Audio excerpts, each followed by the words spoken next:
In this guide, I'm going to show you how to sell stocks on Coinbase. This is Aiden from JustBoz, and before we get into this guide, make sure to like the video and subscribe to the channel with all notifications on. It really does help with the channel, and it lets us know that you want more content like this, so we greatly appreciate it. If at any point throughout this guide you did have any questions, just ask them down in the comment section below, and we can help you out further. I'm going to be doing my best to reply to every single comment down there. Begin by opening up the Coinbase app and make sure that you are signed into the account that holds all of your stocks. But from the homepage, you could just hit buy and sell right here. And then of course you want to go ahead and select sell. And then you could just search for or just find the stock or fund that you want to sell. And you could scroll all the way down on here until you see your stocks. You can also hit my assets to see everything that you own currently.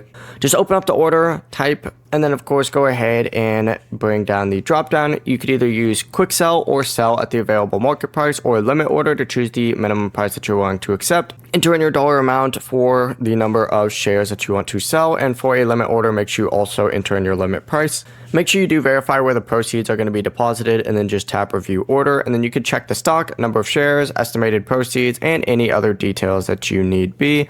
And then of course just go ahead and tap place order, and Coinbase will notify you whenever that order is completed or canceled. Stock sales normally do settle 1 business day after the trade, so just keep that in mind, so the money may not be available to withdraw immediately. Before you do leave, make sure to like the video and subscribe to the channel with all notifications on. It really does help with the channel, and it lets us know that you want more content like this. We'd greatly appreciate it. And if at any point throughout this guide you did have any questions, just ask them down in the comment section below and we can help you out further. I'm going to be doing my best to reply to every single comment down there. Peace.